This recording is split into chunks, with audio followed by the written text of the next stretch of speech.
Hello, this is Rabbi Abramson. This week's Torah portion is Parashat Vayetze. It is well known that our tradition reveres the Shalosha Avot, the three patriarchs, Abraham, Isaac, and Jacob. They are, of course, the founders of the enterprise which today we know as Judaism. They were spiritual giants, men who walked with God, struggled with God, and were intimately and intensely involved with God. In short, the patriarchs are our spiritual role models. We read of their exploits, derive inspiration from these stories, and try to model our own spiritual lives on theirs. From our present perspective, Jacob ranks as high as his father and grandfather, as Isaac before him and as Abraham before Isaac. In next week's portion, we will read of Jacob's wrestling with an angel, a story that culminates in Jacob being given a new name, Yisrael. Throughout our history, we have been known as Bnei Yisrael, the children of Israel. But when we look at Jacob's early life, he's not exactly the spiritual giant that we see him as in retrospect. In fact, he possesses a rather weak character in a number of ways.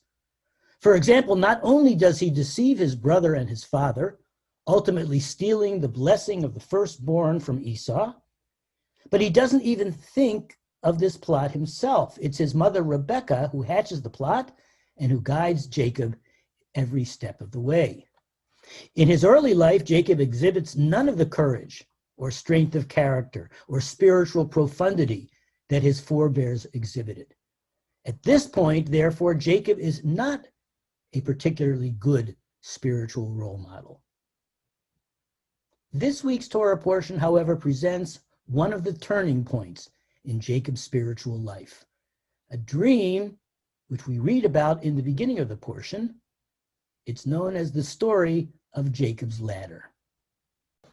As Jacob travels toward Haran, ostensibly to stay for a while with his uncle Lavan and to find a suitable wife among his ancestral people, but really to flee from Esau, he stops for the night, goes to sleep, and has the most amazing dream.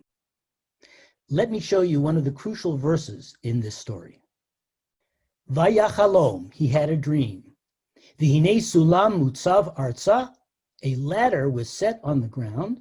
V'rosho magia hashamayma, and its top reached to the sky.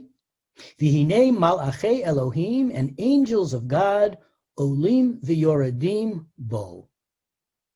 We're going up and going down on it. Let's take a look again at the last phrase. Olim v'yoredim bo. The angels were going up and going down on the ladder. Again, note the curious order of the verbs, olim v'yoredim, going up and going down. Now, if heaven is the realm of the angels, and that's up there, I guess, you'd expect them to go down and then to go back up. But here the angels are described as going up and then going down afterwards. We'll return to this point in a few moments. In the dream, God stands beside Jacob and says, I am Adonai, the God of Abraham your father and the God of Isaac. The land on which you are lying I will give to you and your descendants. Your descendants shall be as numerous as the dust of the earth. You shall spread forth to the west and the east, the north and the south. Through you and your descendants, all the peoples of the earth shall be blessed. In the following verse, God promises to be with Jacob, watching over him in all of his travels, and ultimately returning him to this promised land.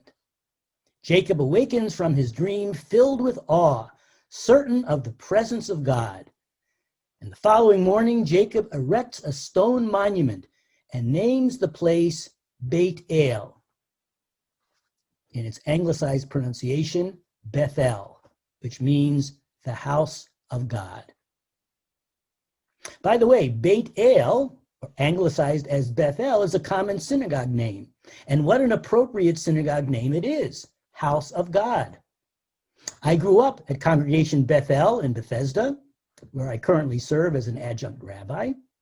I was married at a Bethel in Pittsburgh, And for 12 years, I lived a few blocks away from a Bethel in Minneapolis. It seems that there's a synagogue called Bethel in every major Jewish community. It must be a franchise. But back to Jacob and his Bethel. Surely Jacob has had more than simply a dramatic dream. He has had a spiritual awakening which will affect the rest of his life and, of course, the future of his descendants. With this dream, then, Jacob begins to come into his own. He starts the long, difficult process of spiritual growth, which ultimately helps him to reach the spiritual heights that his father and his grandfather had reached before him. So the question is, what is the significance of the dream? Many of us wake up from dreams. We remember dreams that are a little bit dramatic or very dramatic. Some of our dreams are really quite striking, but I don't know if too many of us find our lives radically changed as a result of a dream that we've had. But that clearly is what happened in the case of Jacob and this particular dream. So the question is, what is the significance of the dream? Specifically, what is it about the image of the ladder and the angels which produced such an intense spiritual experience for Jacob? What is it that helped Jacob grow into an appropriate religious role model for his descendants? And what can we see in the image of the ladder that can have some effect on our spiritual lives?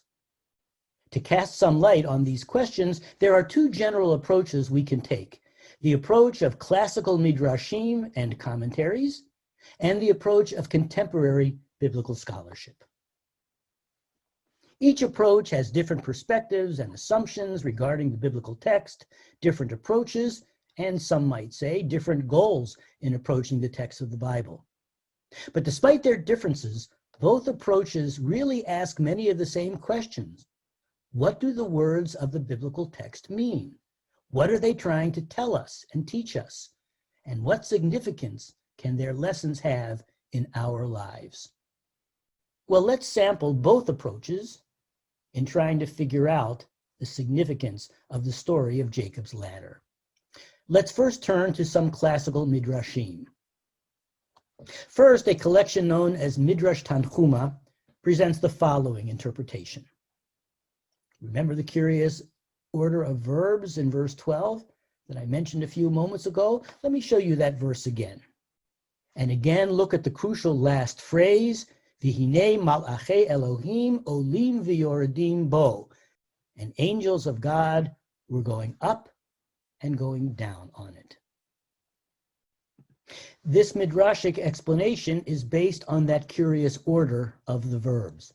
Midrash Tanchuma tells us that the angels ascending and descending symbolize the rise and fall of the nations of the world, many of whom have, when given the opportunity, oppressed the people of Israel. And remember that this midrash was probably written during that terrible time that the Romans brutally oppressed the Jews. Well, according to this midrash, the image of the ladder and the angels provides a reassuring message for Jacob. Nations may ascend and may on occasion do terrible things to Israel. But this image reassures Jacob that just as the angels descend the ladder after going up, those threatening empires are also destined to decline and fall. It is after showing Jacob this visual image, according to this midrash, that God verbally reassures Jacob about his illustrious future and the divine protection that will accompany him. Another midrashic collection, known as Midrash Rabbah, presents a number of other interpretations.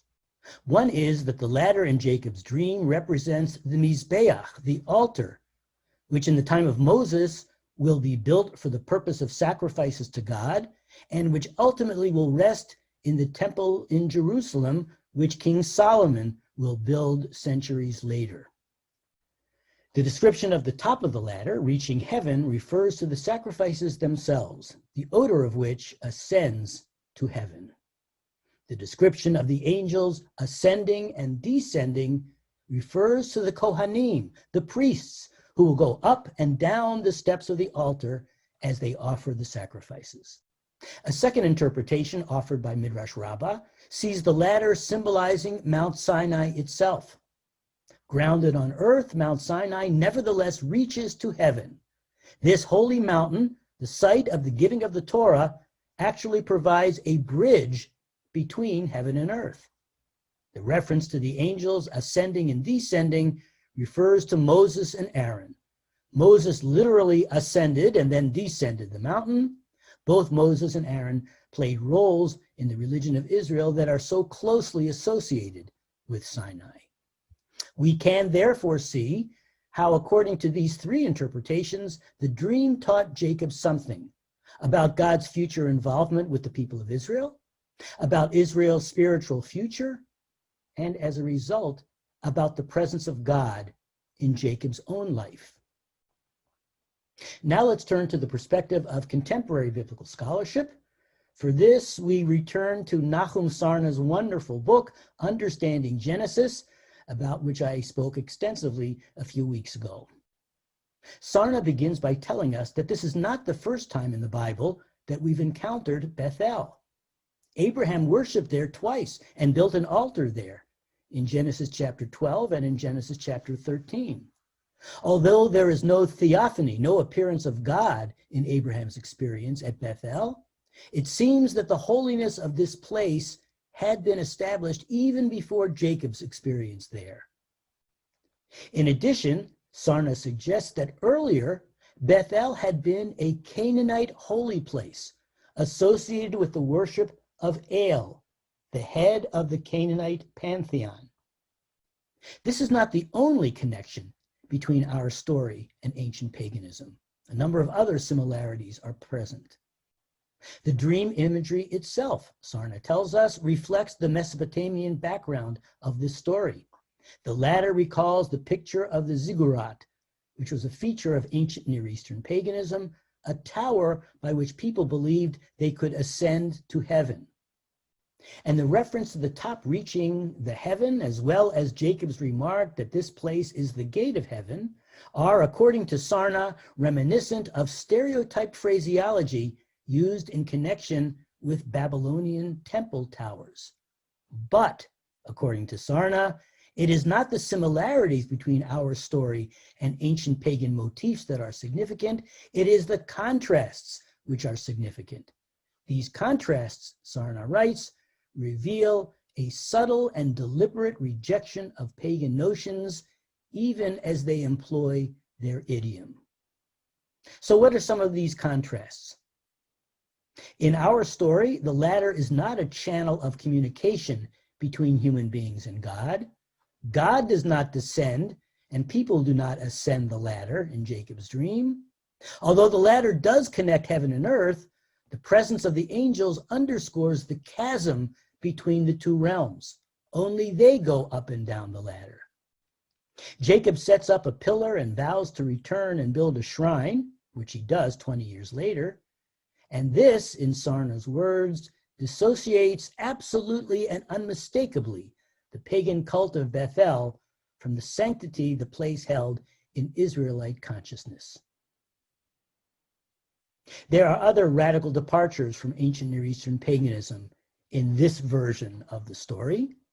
In ancient paganism, stone pillars were considered holy because they were the home of the gods.